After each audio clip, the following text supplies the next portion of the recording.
Welcome, readers. Today on Book Chat, we'll be discussing the next book in our fantasy series, Possession, written by J.R. Ward. Stay tuned.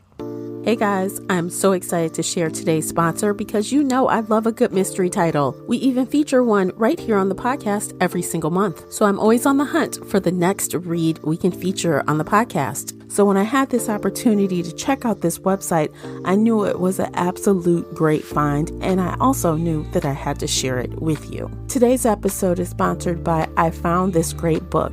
It's a directory of Black mystery authors featuring over 580 titles. If you're a fan of audiobooks like me, browse the 175 books in the directory that are available in audio format. Browse by author, style of mystery, including hard-boiled, cozy, supernatural, and more, or even browse like in a bookstore and scroll through the books until you see cover art that jumps out at you. Visit the special link especially for Shelf Addiction listeners by visiting ifoundthisgreatbook.com/Shelf Addiction. Support Shelf Addiction by supporting our sponsor, so head on over to ifoundthisgreatbook.com/Shelf Addiction and peruse the directory of Black mystery authors. The link is also in the show notes.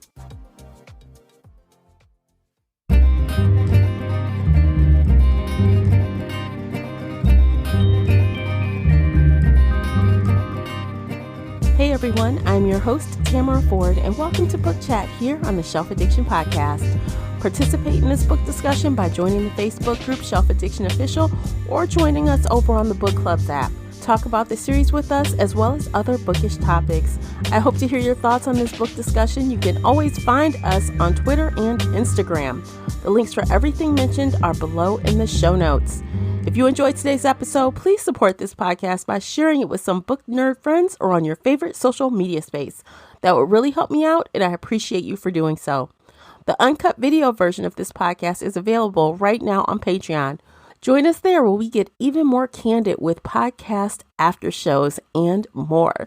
So if you're interested in that at all, you'll need to come on over to Patreon and sign up. You can also show your support by utilizing our sponsor offers. Go to shelfaddiction.com/support and see all of the current promotional offers. Before we get started, I have to issue a spoiler warning. This is a book discussion, so nothing is off limits. You've been warned. Welcome back to another fantasy series read-along discussion. Today we are talking about the fifth book in the Fallen Angel series, Possession. Joining me is my fantasy series read-along co-host, Casey from Heart Full of Ink. Welcome back, Casey. Hello. I'm so happy to be here. Yeah, I'm excited for today's book because let me tell you, I was getting like all the feelings while I was reading this book. I'm like, oh my God. Ah! I was shocked and disgusted and puzzled and mad. Yes. Oh my God. I have so many feels. Oh my gosh. Well, before we dig into the stats and stuff, I do have a nice little beverage with me today. So I am prepared. I have a limoncello and vodka. It's very good. On ice, it's 50-50 mix. It's very good. Sounds delicious. I just have some water. Oh, well, I do have water to balance it, so I won't be like drunk off my ass. I do have water. I have nothing but water. Oh, no. Well, this actually technically was left over from last night. And this wine, it's like a wine tumbler. For those that can't see, it's like an insulated wine tumbler. And I started drinking this last night, fell asleep, woke up this morning, and the ice is still in there. It's still the same. I'm like, oh my gosh. And, I've been up for hours and hours and hours. And I'm like, oh, this thing is good. So now I'm just That's really good. Yeah. Pick up where I left off. Why not? It's delicious. Absolutely. All right. You ready to dive into the brass tacks of it? All right. Let's do it. All right, guys. So we are talking about Possession. It was published October 1st, 2013 by Penguin Random House. And the audiobook was published by Penguin Audio. The audiobook is narrated by Eric G. Dove. And the unabridged audio runtime is 14 hours and 1 minute. And the mass market paperback is 514 pages. No, 544 pages. Can I read? Damn. Right. Let me not short it, 40 pages or 30 pages. Right. It's a long one. All of these books are long. All of them. Mm-hmm. Mm-hmm. They're giant bricks. You can hit somebody with it. I want to hit Jim with it. Bam, bam, bam, right on the head. He needs it. Right on the head. He needs it. All right, Casey, hit us up with the synopsis. Yeah. When Kate Douglas resolves to get over her broken heart and lose her inhibitions, she's unprepared for two sensual men who cross her path. Torn between them, she doesn't know who to choose or what kind of dire consequences could follow. Jim Heron, fallen angel and reluctant savior, is ahead in the war, but he puts everything at risk when he seeks to make a deal with the devil, literally. As yet another soul is unwittingly caught in the battle between him and the demon Divina, his fixation on the innocent trapped in hell threatens to sidetrack him from his sacred duty. Can good still prevail if true love makes the savior weak? And will a woman's future be the key or the curse for all of humanity? Only time and hearts will tell. Dun, dun, dun.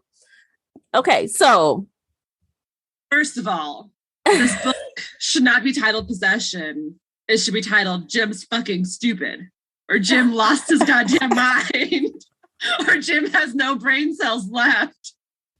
I don't know. You pick one of those. Yeah, any of those work. Any of them, actually. Mm-hmm. So. I don't even know why it's called Possession when you get down to it. I don't know. Because GB wanted to possess what his brother had. GB was GB. Okay. Yes, that makes sense. He did want what his brother had. All the time, apparently. He just can't stop. Well, his brother also wanted what he had for a moment, just for payback purposes. Mm-hmm. Also, it just occurred to me, it could be Divina and all of her possessions. Oh, yes. She doesn't want to give stuff up, and how she's very OCD and has to have everything in her exact order. And, that could be a play on words too. Yes, absolutely. And let me tell you, before we even dive into it, I started a Evernote thing for this because at first I'm like, it took me like a little bit to grasp everyone's situation. So I'm like, let me just make a few notes on each character, which turned into me also bullet pointing some things I wanted to make sure I talked about. Okay, good. Just because there was so much going on in this book, which is a good thing. I thought it was nice. I think it was well put together. I don't think it was too many things going on. And I also, because, each of these stories, there's a couple, right? So that's like the underlying theme of these books. But what I loved about it is that it wasn't an obvious couple, not at first. That was really fun. Yeah. I'm like, look at her dating two guys at once. You go, girl. You do it. It did annoy me a little bit that Kate was like feeling a little guilty about it. I'm like, why? You just met these dudes. You don't owe them nothing. You don't owe them anything. Why you feel bad about it? Oh, wow. Yeah. No, I kind of have 2 first dates with 2 men this week.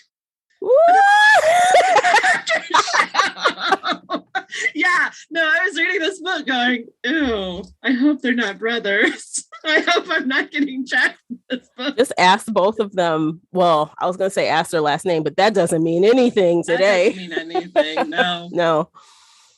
Anyway, let's get back into the fiction, and I'll tell you about my romance in the after show. All right. Special listeners who, all right, let's subscribe to Patreon and all that jazz. Come on over so y'all can hear the juicy stuff. It's not that juicy. Lord. But well, anyway. Yeah, so Kate has two guys she's hanging out with. GB. First off, let me just say GB is like this up and coming local artist guy. Like Mm-hmm. people like his music. He has this little fangirl club. Mm-hmm. Um, but he's not like famous. Like he's not Not like that. yet. Right. And He's he city famous, not nationally famous. local, yeah, local guy famous. Yeah. And I instantly, because of that status, if I were Kate, he would have Mm-hmm. been scratched off the list immediately. Oh, yeah, me too. There was just something weird about him. And at the very beginning, I wondered if he was a vampire and she was like going to fully cross over the vampires from the Black Dagger Brotherhood in The Fallen Angel. Mm-hmm. You know, he was thinking about being immortal. He was staying up until like 5 a.m. and sleeping with blackout curtains. And I was like, are we really doing the vampires now? Like, is this what's happening here? No, he was not quite. But yeah. I questioned that for half a minute. I'm like, what are you doing, J.R. Ward? What are you doing?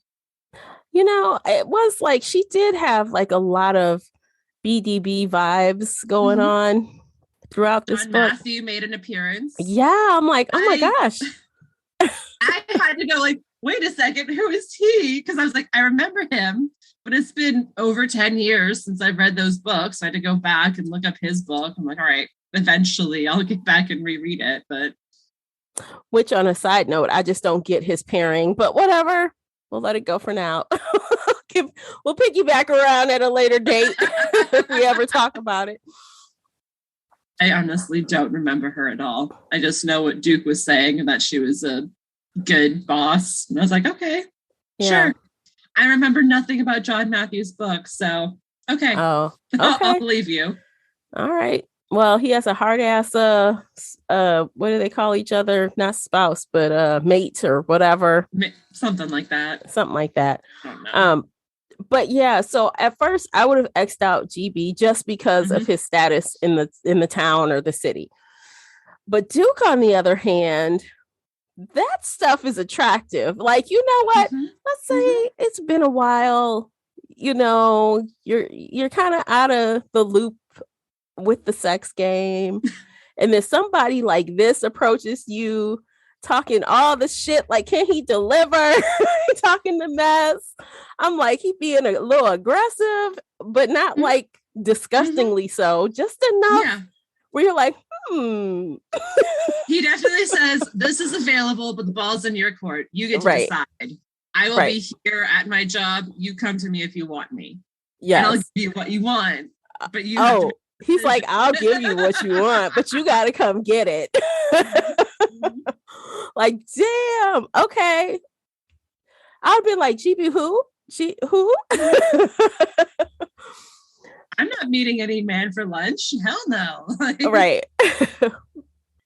It was kind of cool just to have her go back and forth for a while. Although when we got to the end of it, I kind of felt it was obvious Duke was the choice.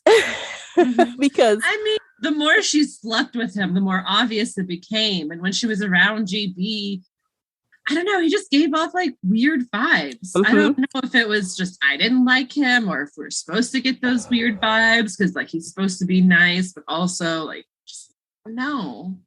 Yeah. That type of man for a reason. And now he's a serial killer. So there's a very good reason. But like, I don't know. There was never a choice in my mind. Like she never an option. And I feel like she just stuck around with him out of guilt almost. Yeah, like she never really had a chance to have like a real honest to God date with him. Like something was always happening. You know what I mean? She never got that real time for him to even like wiggle himself in the middle. Not really. No. So it was like a fake out, like triangle. Like it wasn't really a triangle, but which is fine with me. I think triangles are overrated. So yeah. I mean, she should have told him about Duke earlier, but I understand why she didn't. And then, you know, everything went to hell. So. Honestly, I'm with her on the timing. I mean, we can be sleeping together, but unless we say, like, when Duke physically said, okay, look, I can try to do this, but it's just gonna have to be us, you know. Yeah. Okay, that's when. That's when. I mean, I would have told GB like the very first time they went on that lunch date, just be like, you know what? I'm not feeling it. I met somebody else. Like, no more dates. Just maybe not even at the lunch date. Just call him on the phone after you fucked Duke on the floor in that room. Same. And like, just the next day, you know what, GP, let's not meet for lunch. Let's not do this. Okay, look, I'm gonna tell y'all a little story, and I'm gonna tell you why I still agree with Kate's method. Because when I was younger, a lot younger, let me just say that this was not yesterday, it was a while ago. I dated several people at once, and it was the best fucking time ever. I had a date who liked to do this kind of stuff. I had a guy who liked to do that kind of stuff. And so I had all kinds of dates all the time. And so I wasn't sleeping with all of them. Don't get it twisted. But if I was going to sleep with one, I have no desire to stop my other dates, because guess what? It's just sex. We're not together. We're not together. So as long as we all agree that we're not exclusive, I do what I want. I do what I want. And no one has to know about it until the point where you decide, like, okay, let's do this. Let's just see each other. Then go cut the other people off. Cut the people off. Yeah. But you could date many people without sleeping with many people. Yes. Davina probably wouldn't agree, but Well, I don't think Davina would want to date anybody. I think she just wants to fuck everybody. Right. That's the difference for her. There is no dating. There's just fucking. Yeah. So, I mean, I'm cool with that because it was so casual with GB. It was like, it was really nothing. It was like, well, he seemed okay. He's kind of cute. He fine, but it was really nothing. So I think her not, and I don't even think she did it on purpose. She just didn't tell him. She just didn't do it. Yeah. Yeah. So I don't know. I can't hate on Kate for that. I'm not hating on her. It was just my choice. Yeah. It was too creepy. Would not have wanted that to go on any further than it did.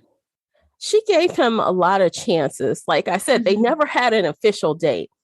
Like, him being the celebrity, local celebrity, would have been strike one. Strike two was when she went to that show and the receptionist or secretary or whatever was acting nuts. I'm like, okay, look, strike two. And I'm like, okay, I get almost attacked trying to see your ass. Okay, look, strike three. We're done. This was not meant to be, okay? It was not meant to be. No, not at all. Yeah. That's all it would have took. I mean, I wouldn't have even had to have slept with Duke at that point because it was just too much. But yeah, I mean, that's totally fair because who wants to deal with that shit? Right. All of it, any of it. Drama. Too much. Way too much. So, okay. So we got those two people going on. In the background. And then the other story going on at the same time. And that's also another thing that I also kind of enjoyed with this book was the soul wasn't obvious at first either. And things always, you should never, ever just take things that the angels tell you at face value, especially when, okay, like Adrian, dude, Colin told him, he asked for some help. And Colin said, well, I can't get you all the way there, but this name. And he takes it upon himself to assume that's the soul. He didn't listen, really. Nope. They all fucked up on the soul. All of them. Jim and Adrian. And they should have realized, because this is the fifth book now, that the angels will never tell you exactly who it is. They will give you the runaround. Yes. And they'll be like, oh, look over in this direction. It's somebody in this group of 100 people. Right. You know, like it's. I mean, he got him literally 1 degree of separation. Like he literally got him like right there. He just needed to be not so daft. Like, you know, that was more than what Jim was fucking doing. Oh my God, Jim. And we knew this would happen. We said it last time. We said if Sissy gets out, Jim's going to lose his mind. Yeah, he's going to lose it. And what happened in this book, they lost the round. The good side lost the round, and they deserved to lose the round because they were off their game completely. They weren't even in the freaking game. Nope. Like, they had no contact with the correct soul. No. Neither of them. Well, okay. Sissy saw him at once at her funeral, and she's like, hey, he has a halo just like you. And Jim's like, what the fuck do you mean, halo? And I'm like, come on. She's on your team now. Listen to her. No. But see, that also didn't make sense to me. So, okay, let me just say why it didn't make sense. So apparently Sissy has the ability to see halos on people, and she's the only one. Jim can't. Neither can Adrian. They don't see him. Maybe these halos are, you'd think it would indicate someone good, but not necessarily, because at that point in time, he had already killed someone. He had already murdered someone, multiple people, come to find out. Although he hadn't killed Kate at that point, he had already murdered somebody. So how does he have a halo? So I think my theory is that he's like Jim, because Jim has the halo too. And Jim's not entirely a good person. Like, he's killed a lot of people. He's kind of bad. He's the savior because he could go either way. And I think that was kind of the point, is that I think Sissy has Nigel's powers to see all of the marked souls in the game. I think when Nigel killed himself, his powers went to Sissy instead of Jim. So Jim's not going to be the one holding up heaven. It's going to be Sissy. Okay, well, those powers. Well, if that's the case, she was seeing halos before Nigel offed himself. So maybe there was, because she said that before. She pointed out Jim's halo before. So she cuddled with God at one point. Maybe God was like, here, let me give you the sight. Yeah. Give it after being in hell. I don't know. Which ultimately says, like, if, their version of God is all knowing, then they knew Jim would make the trade. They knew Sissy would get out. So here's the ability. Like the long game. I know this is going to happen. I mean, Dog has been sleeping at the foot of Jim's bed for how many books now? Right. That is interesting. And I don't hate that idea. I kind of like it. But if they only have one more book to figure out, they only have one more round. And if they can't, if that is her ability, they need to sort that out really quickly, because he brushed her off when she was talking about he's a fucking idiot right now. He has 0 brain cells. Like, I just want you to wrap my hand around his head or his neck and just shake him. Like, all they can think about, aside from him trying to help. Okay, so in the beginning, when Sissy was brought back, she's not alive. She is dead. She is like them. She can appear to people or not. And she was trying to sort out what she is. She was confused. How long have I been gone? It felt like centuries, what's happening? And then, like, as she's sorting it out, I was kind of annoyed by her, but it wasn't really her fault. It wasn't her fault. Yeah. And I was also annoyed by Jim a little bit because I'm like, just fucking tell her. Why are you treating her like a child? Sit her ass down, just fucking tell her, and then you can move on. But he was bullshitting around. And Adrian called him out, like, you're tra-la-la for 24 hours, two days. You're wasting time. Like, you're not playing the game. No. Come on, let's do something. Right. And he's like, just give me another day. I just need another day. And I'm like, I was with Adrian. I was like, what the fuck is wrong with you? You might as well just throw the round out with the bathwater. Like, here you go. Just take it. Just take this one because I'm not doing anything. I gave you one flag. Here, take the next flag. Like, yeah. It was annoying. I'm like, and even Jim, I mean, I swear I could tell. Okay, so Davina, she's got tricks. Mm-hmm. So Jim was like, he hates Davina. He hates her. And he pretty much harassed her to the point where she tried to chase him down with a car. He talked shit to her, like, bitch, never. He goes, and then she tries to hit him with the car.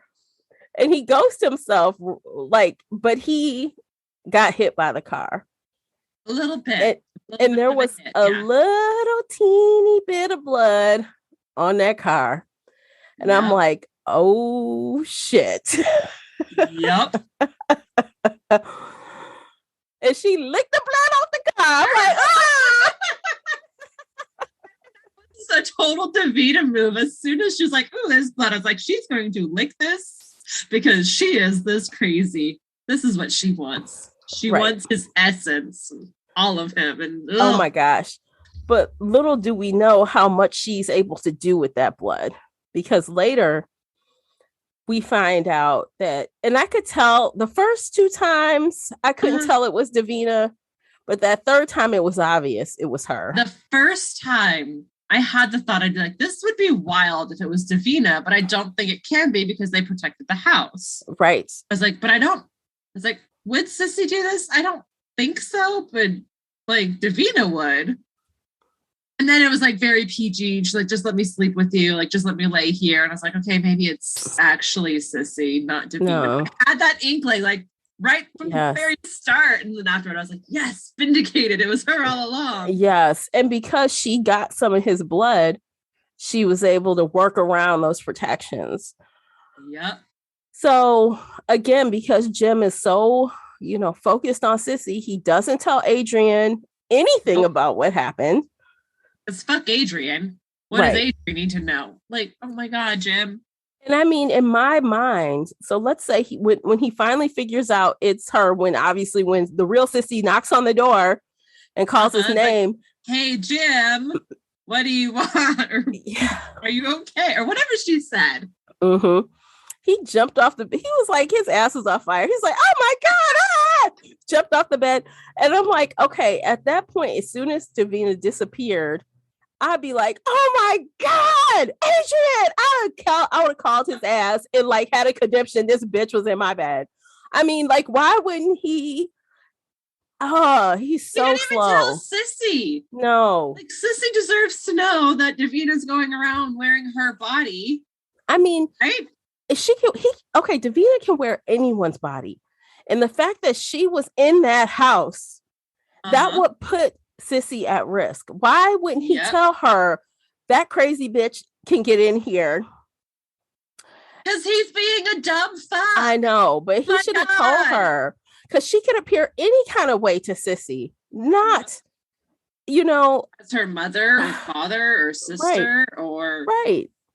I don't understand. Jim was so off his game this entire book, from first page to last page, this entire book. I know. It was fucking annoying. And at the end, when he realized, so fast forward, GB is the bad guy. He's the soul, if you didn't pick that up. Mm-hmm. They had no real interaction with him. At the end, Jim is standing outside like, oh my God. Like, what can I do? There's nothing I can do. Yeah. And he's like, well, shit. The only thing I can do is keep her ass occupied. So, so he's like having a damn date with Davina. He's having a fucking date, basically. He's like, following her, doing stuff with her in the dungeon, going with her to pick up her flag. It's not like a date. Like, exactly like a date. They went back to the hotel. They fucked for a while. He has scratch marks all up and down his back. Yeah. Even though he swore he was never going to do this again multiple times. That's why she like, whatever, Jim, whatever. You keep swearing it's not going to happen, but it happens. Like, come on, dude. Come the fuck on. I know. And now he knows she's a liar, but he's still entertaining her suggestions. So during this round, when Nigel offs himself, that left like a sensitivity or a way for things to get messed up in heaven.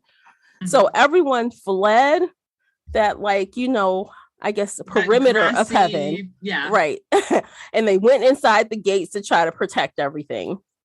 Yeah. And I guess Davina decided to tell him, oh, that's going to be your job. They're going to give that to you. So he told her what happened while she was pretending to be Sissy, like, and she started flipping out because she remembered the contract she signed with God and Nigel. Which, why the fuck is there a contract for this game? But side note to that, in that that was the second time in bed, right? Yes. That is when it came out. It was her, because she said, "What about Colin?" And I'm like, yes. Like, what? Like, Sissy doesn't know who the heck Colin is. Right. So that gave it away. So anyway, sorry, go ahead. She started freaking out because of the contract, and she's like, there was a little footnote or something that says if Nigel died, then the savior was going to take over his job or something like along those lines.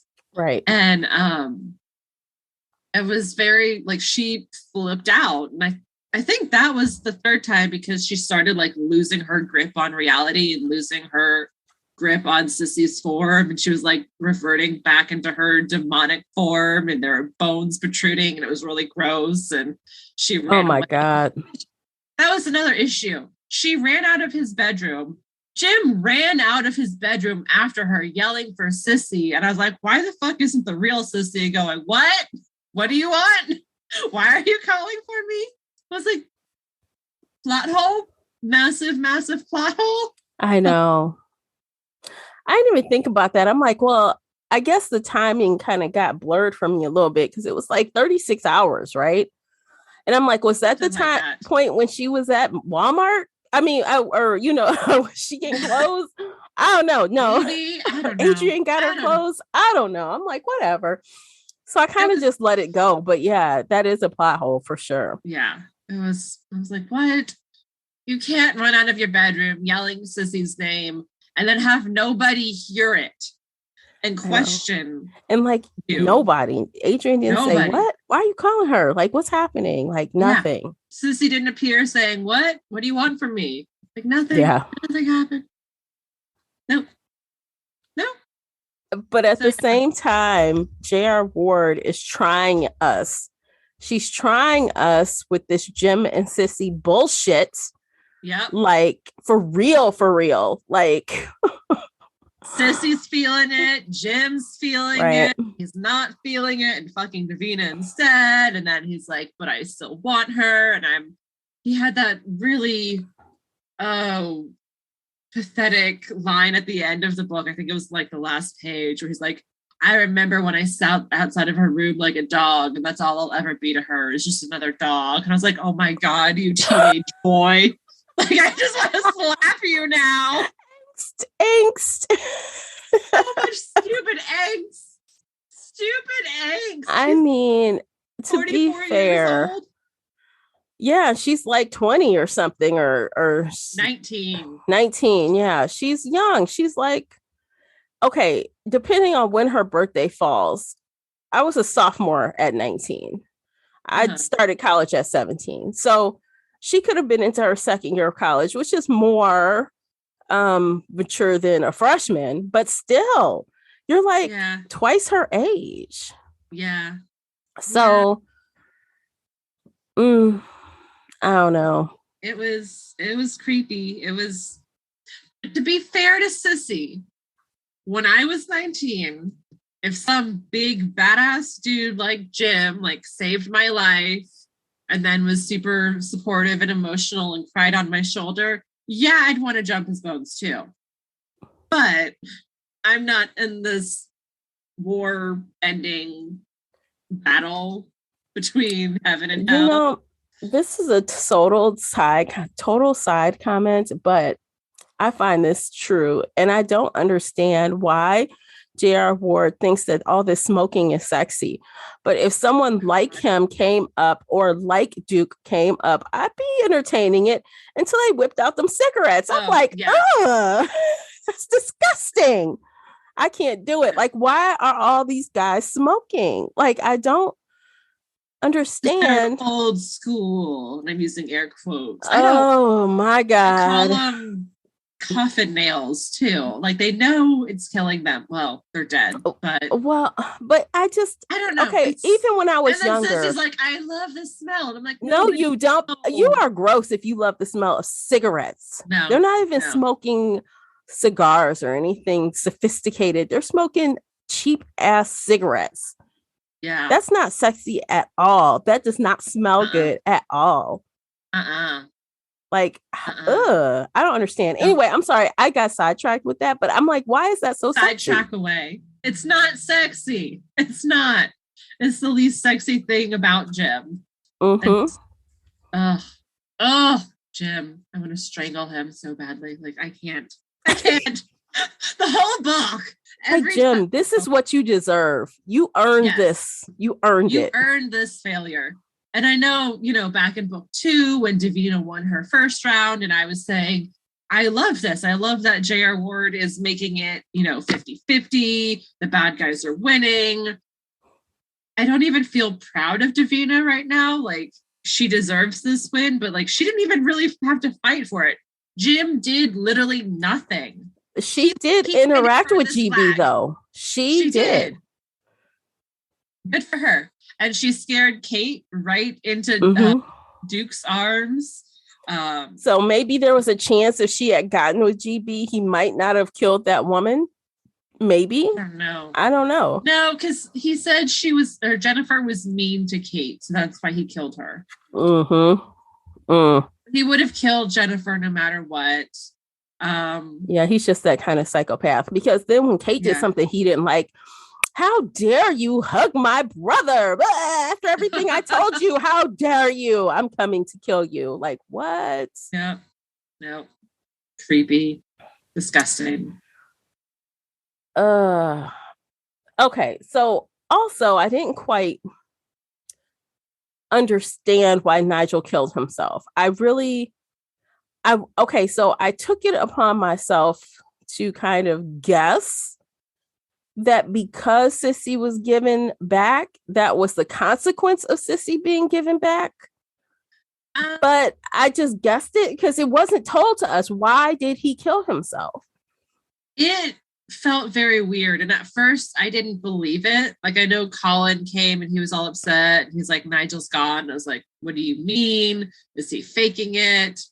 And then Jim found him with his hand on the knife. And even then I was like, maybe Davina killed him? Like, this doesn't make sense. Yeah. But maybe, again, this ties back into that contract.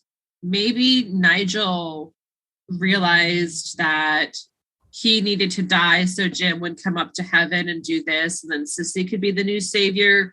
Or maybe that he needed to die so Sissy would come up and rule heaven. And Jim could keep being the savior. Or like, maybe he saw something in the future that had to play out that way. But it also felt fake. I don't know how else to say that. Like, he didn't say goodbye to Colin, which was his lover for centuries. And he was so upset at the thought of Colin, like, even looking at Adrian. Yeah. Oh, and so the fact that Nigel would just do this without talking to anybody, which is like, I feel like there's more to know about that. I think this may not be the end of that discussion, because even Colin was so upset. Like, he beat the shit out of Jim when he saw He him. almost killed Jim. Yeah, like he thought him. that was Jim's fault. That's another reason why I thought maybe it was a consequence of Sissy, because Jim did that. He made that choice. He made the choice to give the flag up in exchange for her. So now Nigel's gone. It seemed like he was blaming him. So I'm like, well. Oh, absolutely. And, you know, he and Nigel had that fight over the flag and Nigel was furious. But again, like, it didn't feel like Nigel was suicidal. I feel like Nigel had a plan. And But that's why I think it was, like you say, a plan, but I say symmetry. Like, maybe it was a rule that we didn't know, or maybe somehow he figured out. I don't know. I can't think of the right set of, you know, I can't. I wish that we had got more of an explanation on that, because he did not seem suicidal. So I feel like whatever he did with intent on purpose. Yes, absolutely. Yes. So, and that's why I was like, maybe he knew about the contract, or maybe, you know, I thought it was Davina until she flipped out about it. And then, because Davina would tell us if she killed him, she'd be bragging all over the place. Right. But no, she's like legitimately upset that Nigel's gone. So it wasn't her.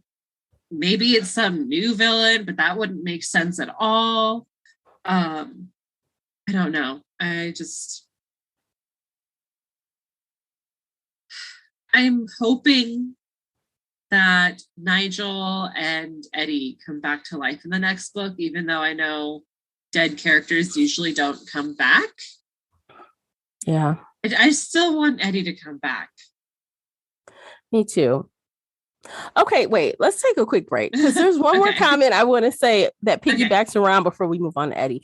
Okay, y'all, check out the commercials. Please listen to the commercials. That supports the show.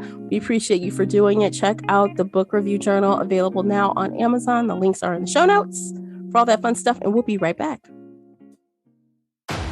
When you watch Team USA go for the gold, you don't just want fast Wi-Fi. You want that Michaela Schifrin eat my powder, I ski faster than you drive kind of speed. You want that faster than a gig power all your devices at once to watch every wow-worthy moment kind of speed. You want gig speed internet from Xfinity. Switch today. Restrictions apply. Not available in all areas. Gig Wi-Fi requires gig internet and X-Fi gateway. Gig speed Wi-Fi is shareable across all devices. Actual speeds vary. Xfinity, proud partner of Team USA. You coming to bed, hon? Yep, honey, I'll be right there. Just gotta turn out the light. Ow! Ow! Ow! Ah! Go! Some things never change. Like your kids always leaving tiny toys on the floor for you to step on. And Geico saving folks lots of money on their car insurance. Sweetie, I think I left the downstairs light on. Please don't make me go. 15 minutes could save you 15% or more. Today's episode is brought to you by the Shelf Addiction merch store.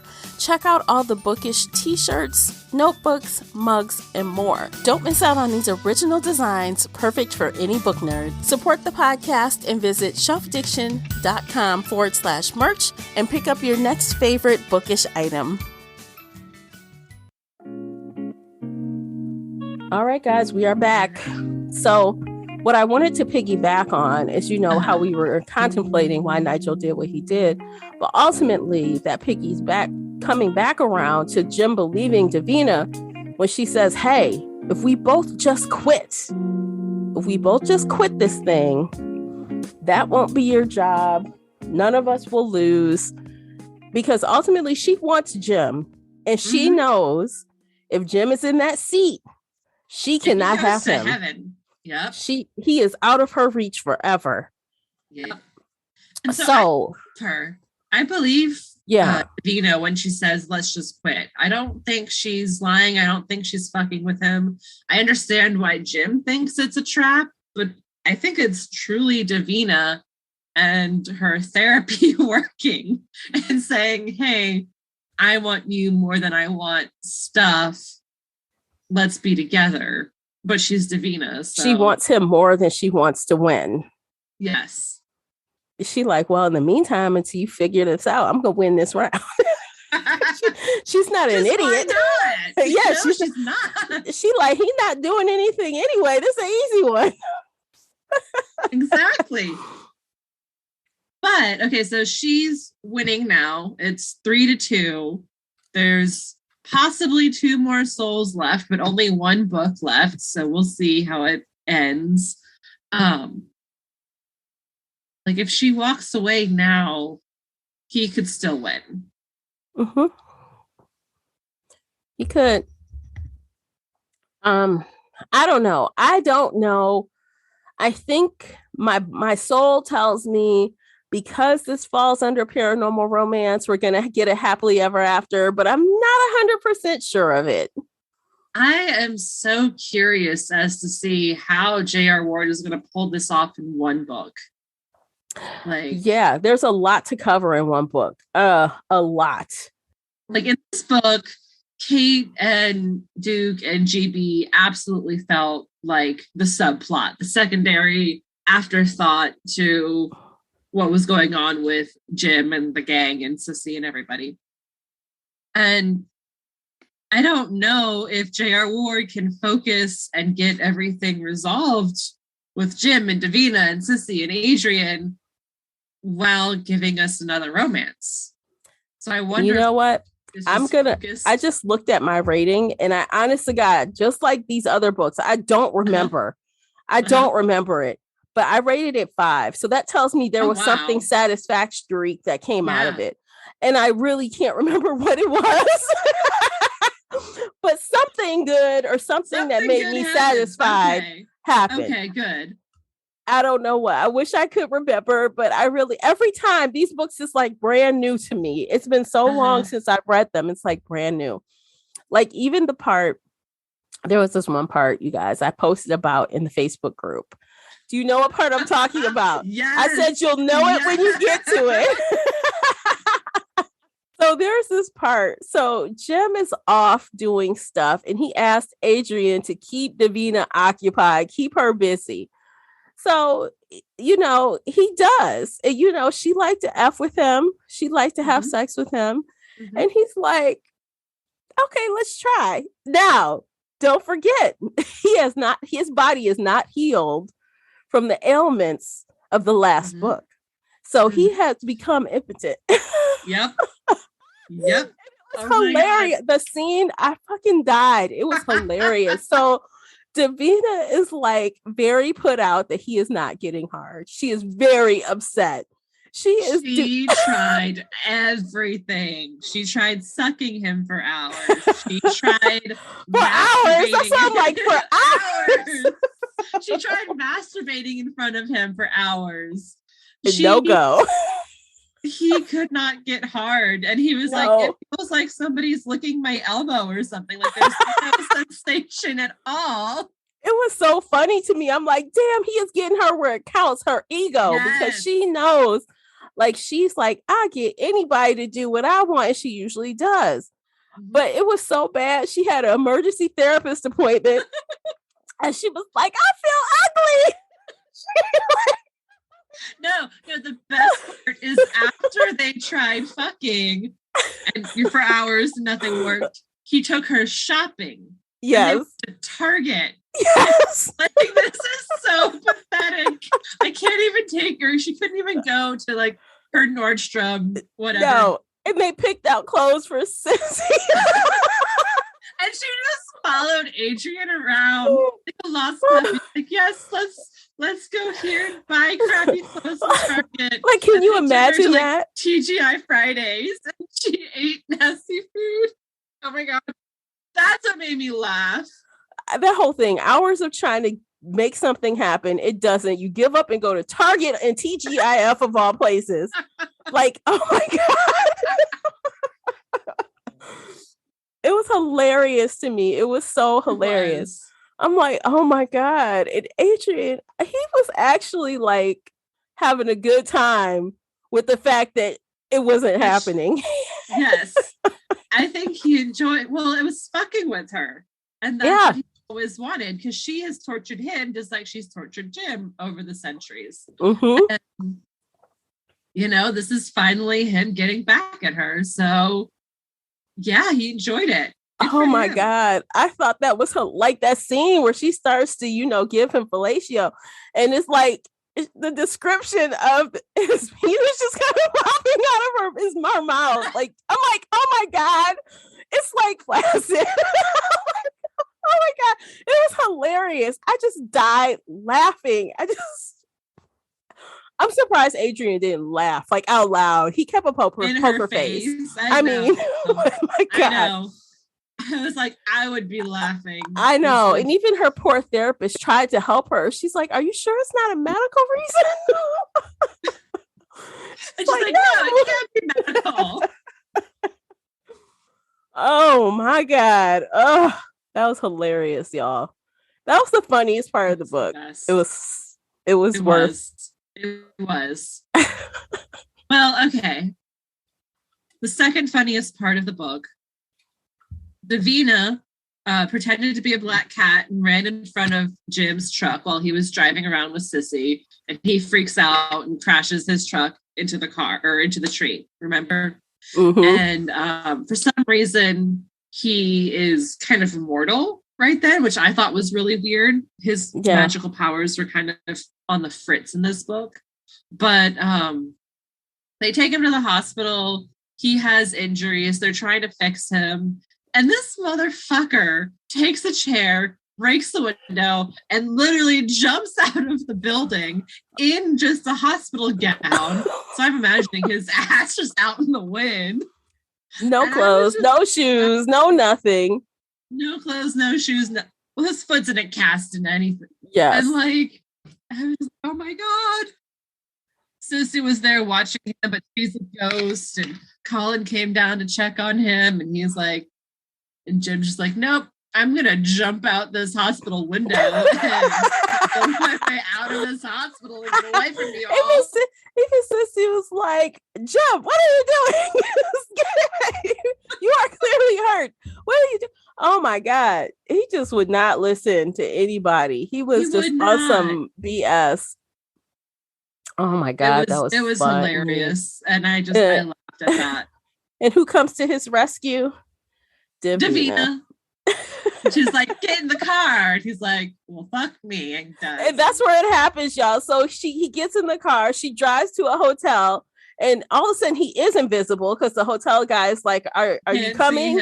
Right. And that whole time he's like, oh, you think I'm going to this hotel? He goes off, gets out the car. And that's when she tries to run him down. Oh, you know what? I'm telling you, who knew that J.R. Ward has such comedic, writing? Right. It's so, this series has been dark and violent and twisted and bad shit is always happening. And then good shit happens and hilarious shit. And you're just like, am I a bad person for laughing at this? Because I can't stop laughing.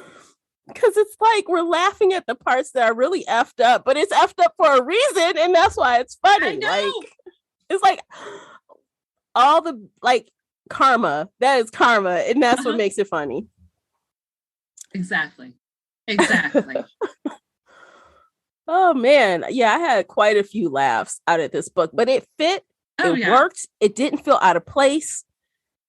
It was good. It was good stuff. Their characters were very much authentic to them. And even though I hated Jim for his character, we called it. We said this is what was going to happen. As soon as Sissy came out, he was going to lose his goddamn mind and focus entirely on her, lose all concentration on the game, which everybody warned him about. He's like, no, I'm fine. But then, he spent 3 days with Sissy and not thinking about the game. So yeah, no, it was really good. It was very authentic, if annoying. Yes, absolutely. One more quick side note.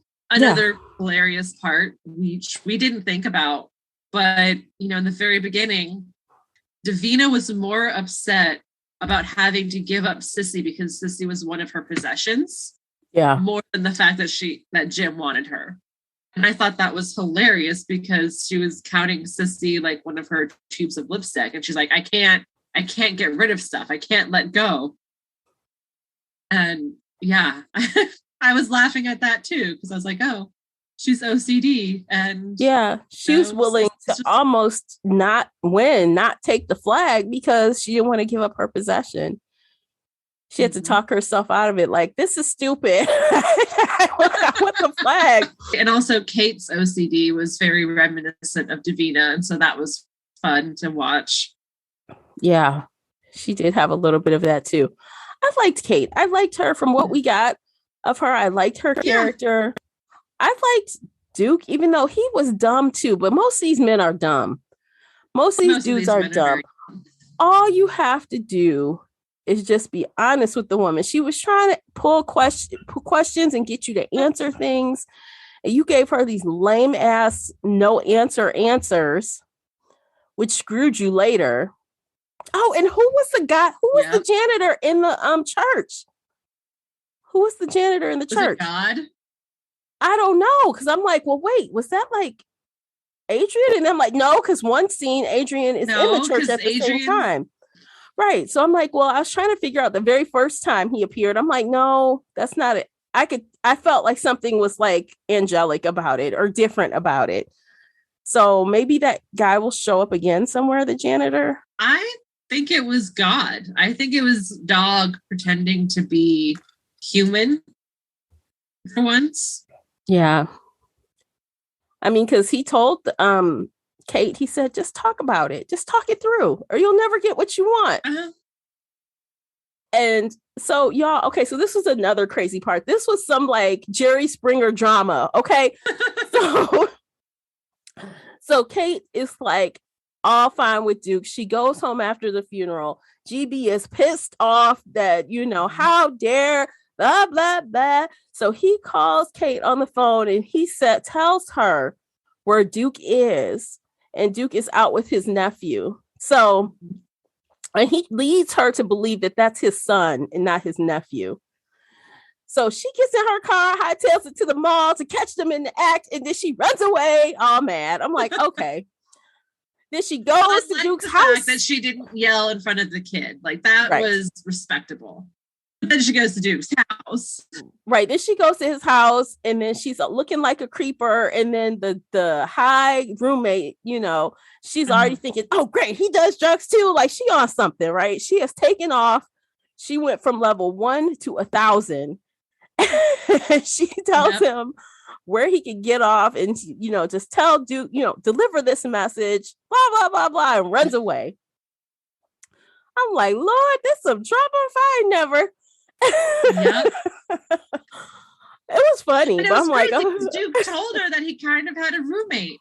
Yeah, like he told her about that, and she was upset that he's doing drugs, except he's always been completely sober around her, and like she just went crazy. Off. But then when Duke showed up, she did listen to him, and she seemed to think that things made sense, so she was okay with it. But though, I did figure out what was going on with Duke exactly when it was revealed that GB was his brother. Did you connect the dots at that same moment? Like the minute I found out, like I knew they knew each other because he had said that. But the minute I found out they were related, because like the very first scene in this book, he went to give that woman some money. He didn't explain who the woman was. He said he was kind of mad. I'm like, is it an ex? I felt it was an ex. And I thought I didn't know what was happening exactly. But the minute he said that was his twin brother, I said, he slept with his girlfriend and they had a baby. I said, that is his nephew. Like I knew immediately. I'm like, why else would he be trying to take care of some dude's random kid? Yeah, no, when he was dropping off the child support, she was like, will you at least talk to him? And he's like, no, I'll never talk to the kid. I was like, okay, I feel like this is ex-girlfriend, somebody else's baby, and he's just doing this out of guilt or whatever. But yeah, as soon as it said that he was related to GB, I was like, oh my God, it's his nephew. Yeah, it's nephew. And I see like he doesn't give two shits about that woman. But I think in his heart, he just feels like he just can't not let his nephew pay Suffer. the price and suffer by not having money or not doing this, even though he doesn't want to be cool with him. Although he then turns that around and he's like, well, your father's not here. I'm going to try to help you not be the asshole he is. Yes.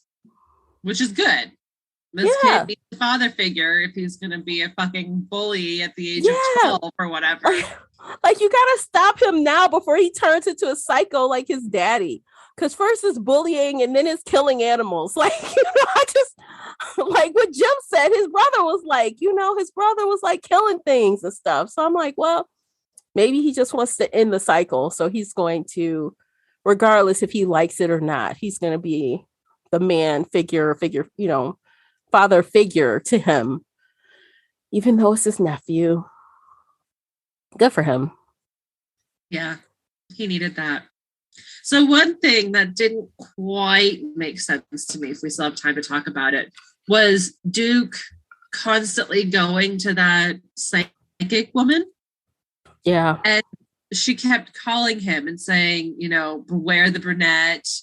You're at a crossroads. You have to choose right.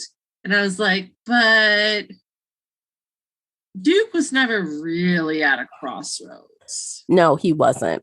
And even GB wasn't really at a crossroads either. Like, he was already murdering people. He murdered Jennifer, and right.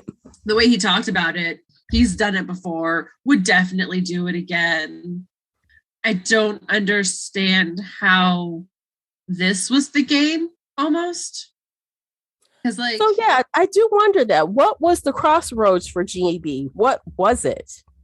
He was a killer already. Killing his brother? Because, he's... See, I don't think Duke ever wanted to kill his brother. I think Duke wasn't. No, I think he wanted to get back at him. So that's why he started. Yeah, but I don't think he was ever in danger of committing murder. Or going pure evil or anything like that. No, was kind of, he met Kate under dubious, whatever. He's like, oh yeah, I'm going to get back at my brother by, sleeping. Killing his girlfriend. Yeah. But then it was like, no, I actually want you. So that's not what this is about. And that was his big thing. I don't know. It's weird. But even GB, what crossroads can a serial killer have? I mean, you've already crossed the line, right?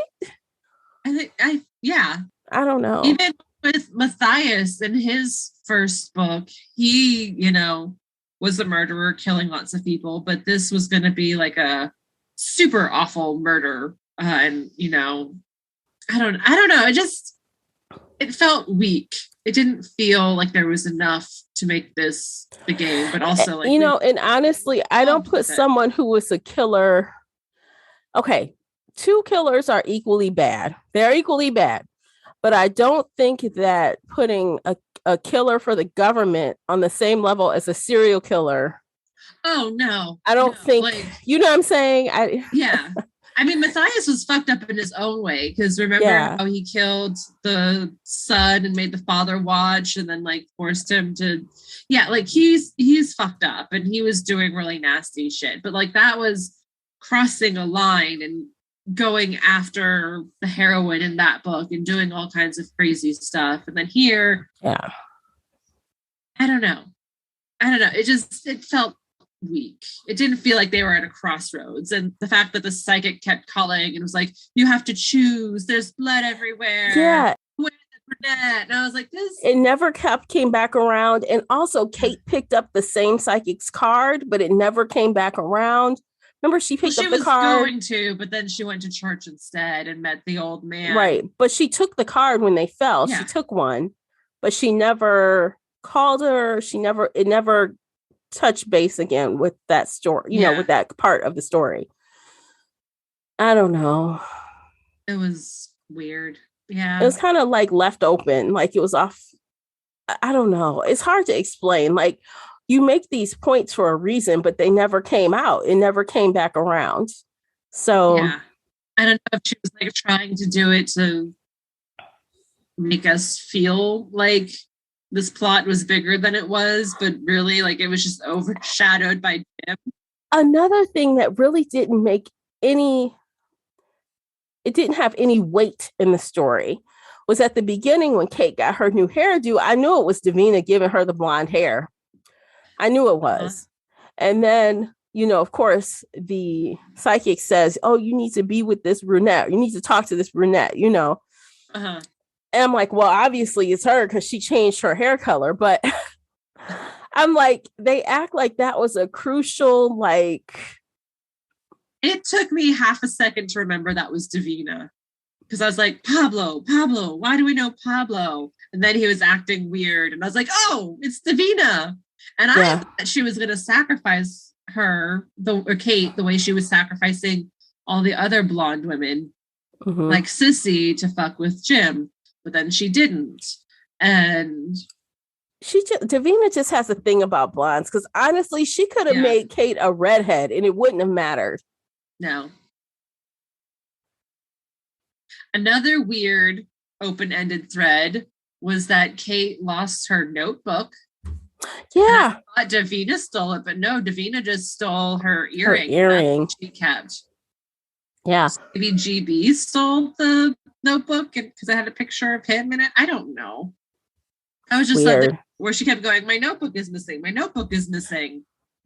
That's another thing. Like, she takes these trinkets and that gives her more power over them or more access to them.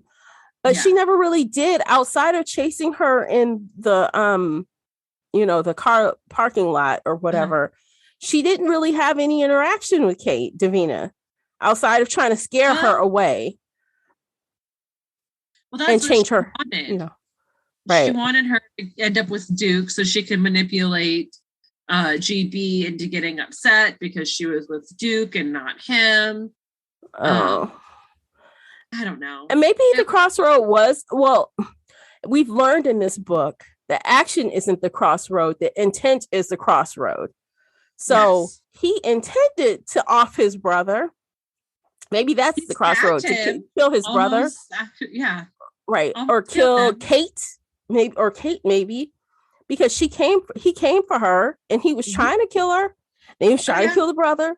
And so like he wasn't successful, but he still tried it. So the intent was there. So maybe. Yes. I don't know. It's weird. Okay, so you guys, if you've read the book, tell us what the crossroad was for GB. If you know what it is, if you're confident you know what the crossroad was for him, come to the Shelf Addiction official Facebook group. Join us on book clubs. And actually, I've been saying this whole time it's with a Z. Guess what? They changed it to an S. They changed it to email. So it's book clubs with an S. Let us know what you think, the crossroads was. Yeah, I want to hear what other people have to say about this because I'm curious. Yeah. And if by some crazy chance J.R. Ward is listening, hit me up and let me know what the crossroad was.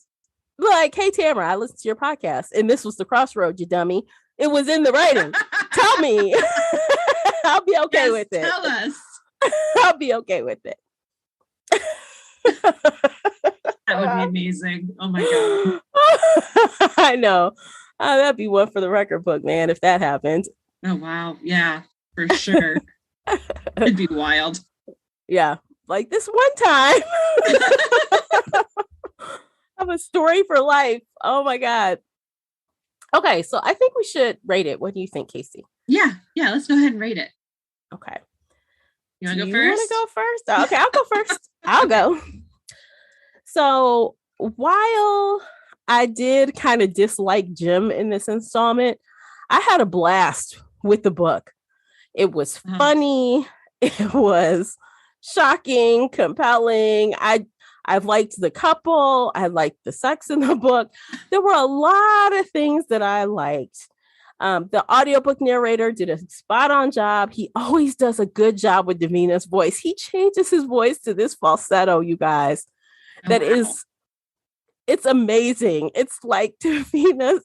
I feel like I'm listening to her. Like I do. I'm like, it's so different. He sounds one way with the men And then Davina, it sounds completely different. I'm like, I don't know how he does it. So anyway, he's a good voice actor. So with that, I had a really good time with it. So I'm going to rate it 4 out of 5. It was good. What about you, Casey? Right there with you. 4 stars out of 5. Absolutely. As much as I hated this book and like wanted to strangle Jim, I also just loved this book. It was emotional in a way that I was like laughing and crying and screaming and going, "Are you fucking kidding me?" over and over and over again. And I wasn't really mad about that because I knew it was coming. I knew Jim was going to be an idiot this whole time. And so, yeah, I was excited to go on that ride with him, I guess I could say. But yeah, no, it was a fantastic book. I think it's up there in one of my favorites in the series. Mm-hmm. Like there were some really good parts to it. There were some very annoying parts to it, but those just made this book. Yeah, it's like by design, like it's intended. Yeah. I think the author wants you to be pissed off, wants you to be annoyed with Jem. Oh, absolutely. So and that is the sign of great writing. So, yeah, you feel it. Like I feel like I could have been watching a movie. I felt like I could have seen what was happening, like in front of my face. Oh, yeah. And like that's part of the enjoyment is yelling at Jim and be like, "You're being fucking stupid. Stop it. Stop it." But you can't stop him. So yeah, it's great. It was great. Absolutely. Okay, let us know, you guys, what you thought of Possession. If you will be rating it, or if you've already rated it on Goodreads, let us know what you rated it. If you missed book club, that's cool. Join us now. You can join us for the next book club. If you're not into book club, no problem. You could just come back here and listen to us on the podcast. No problem.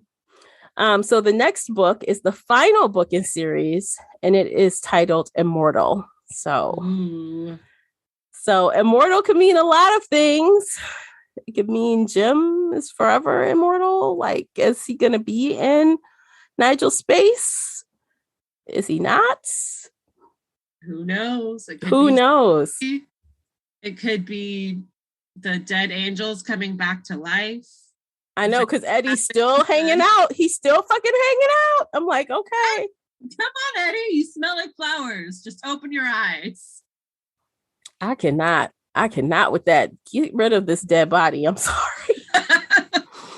It's only been like a couple weeks because everything happens in like 3 days or each book or whatever.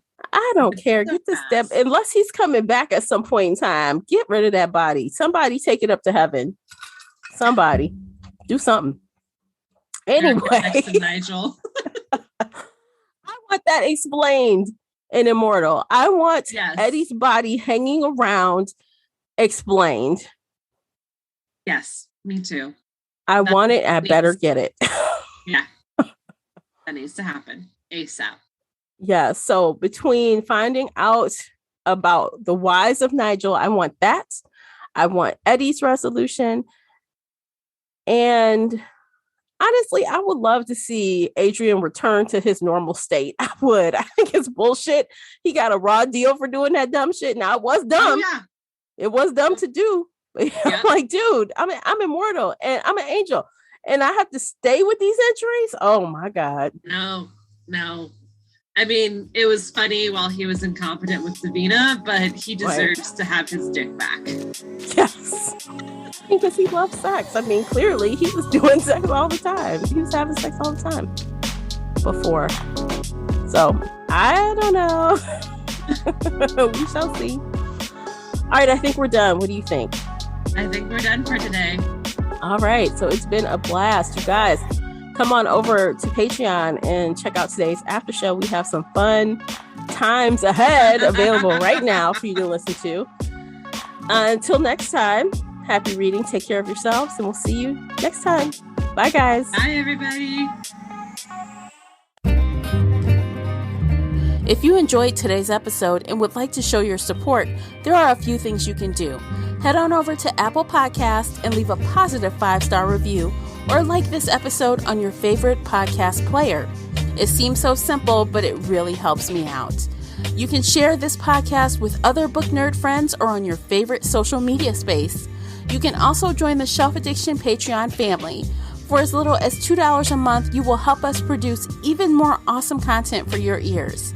You can also consider joining the Shelf Addiction Official Facebook group, where we talk all things bookish and more in a safe space.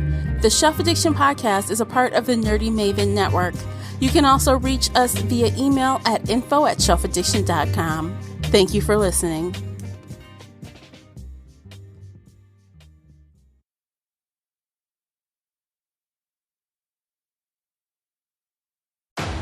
When you watch Team USA go for the gold, you don't just want fast Wi-Fi. You want that Michaela Schifrin eat my powder, I ski faster than you drive kind of speed. You want that faster than a gig power all your devices at once to watch every wow-worthy moment kind of speed. You want gig speed internet from Xfinity. Switch today. Restrictions apply. Not available in all areas. Gig Wi-Fi requires gig internet and X-Fi gateway. Gig speed Wi-Fi is shareable across all devices. Actual speeds vary. Xfinity, proud partner of Team USA.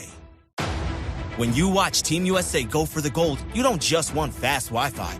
You want that Michaela Schifrin eat my powder, I ski faster than you drive kind of speed. You want that faster than a gig power all your devices at once to watch every wow-worthy moment kind of speed. You want gig speed internet from Xfinity. Switch today. Restrictions apply. Not available in all areas. Gig Wi-Fi requires gig internet and X-Fi gateway. Gig speed Wi-Fi is shareable across all devices. Actual speeds vary. Xfinity, proud partner of Team USA.